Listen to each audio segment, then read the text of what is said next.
Hey, everybody, Michelle is here. And I want to go into a topic real quick that I am quite familiar with um, because, it affects me more so. And that's why I'm familiar with. So, what I've determined about most, um, well, let's just stay on me. In our family, when we were growing up, my mom and dad rarely accepted um, what anybody outside of the family had to say about what was either going on with us or something that we may have a problem with or this and that and the other. Say for example, I can remember when I was a young girl, there was some issue going on about my either my language or my behavior or something to that effect.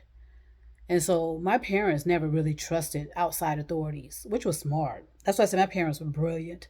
They didn't accept all this labeling that most intellectuals love to kind of throw out, especially with people they don't understand. They always want to label them.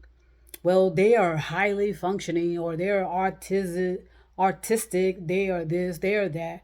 They always like to throw those terminologies out at families when or ADA, that attention deficit and all this stuff.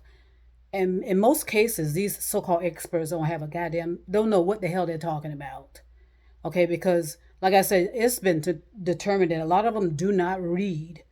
Okay, once they've graduated from college or wherever they graduated from, they rarely go back and read their material or read their thesis and know even go back and refresh themselves in subjects that they're supposed to be such experts in.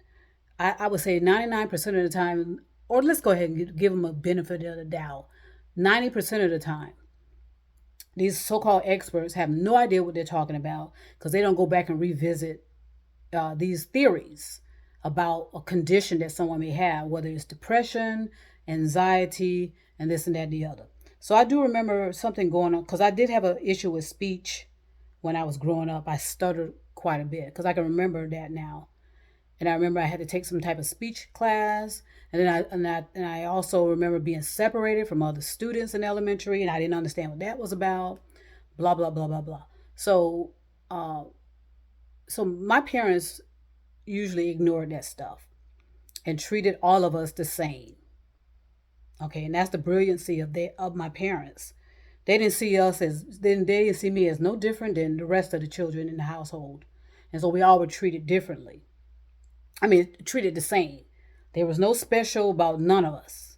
Okay, if my mom did not show favoritism to any of us, but some of my siblings may disagree with that, and that's because of them, not because of my parents. My parents treated us all the same. So so if there was and so whatever. Like I said, everybody's going to have their own opinion about their particular lives, what happened in their life, their own experiences, their own, it's going to be their own, and that should always be the case because each person has their own reflectiveness of how they were raised, the experiences they have, because we're all individuals and we're different. Now, again, so chances are when we were forced to go to these all white schools, during segregation, and I'm sure all of us were tested and this and that and the other. They probably said something to my parents, and my parents probably disregarded it, you know, whatever. Because I do remember my mom kind of stressing to me about something, with how I was speaking. I don't know. In other words, they just disregarded it, and and because where did all this attention deficit come from? We'd never heard of such terms growing up in black culture, but all of a sudden, all young black males have that. So like I said, these experts have no idea what they're talking about. So now let's get back to me. Supposedly, well, I determined that, and I've said it, that I'm kind of a highly functioning person. Now, what does that mean? Okay, a lot of people want to say it's autism or Asperger or something to that effect. Fine, say whatever you want to say, but I do not operate in the classic diagnosis of that. Now, I may have an issue with certain parts of it, but for the majority of it, I read it. I read it. I used to watch videos on it, and then none of it applies to me. So there may be something going on with all of us that these experts have no clue about, but they love to label people. They love to put people in corners, separate them, and make them feel special and make them feel different. And children hate that because I know I hate it as well.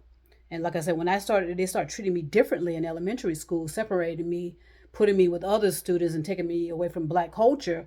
I didn't like it, and I stopped performing just so I can get back with my culture. My black friends, my friends that came from the neighborhood, because that's how it was separated. They had black people on one side and they had white children on one side.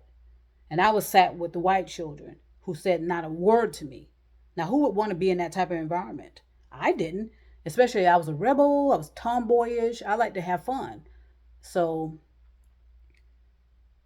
my point is, don't be so concerned about how people label you. My parents did not see no different than me, than my brother and my sister. My brothers and my sister.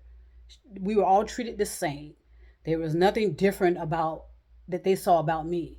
Now, yes, I may have been, I used to, I don't know. I think I was performing very well on a certain type of test.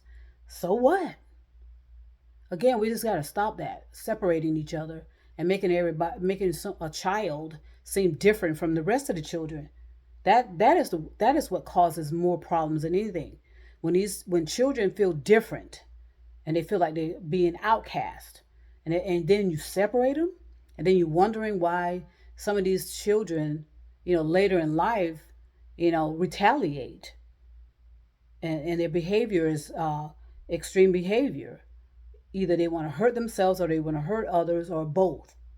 So we just need to stop that and stop relying on these experts to diagnose, what how to label someone. Okay, I'm still a human being and I will remain a human being, and that's it.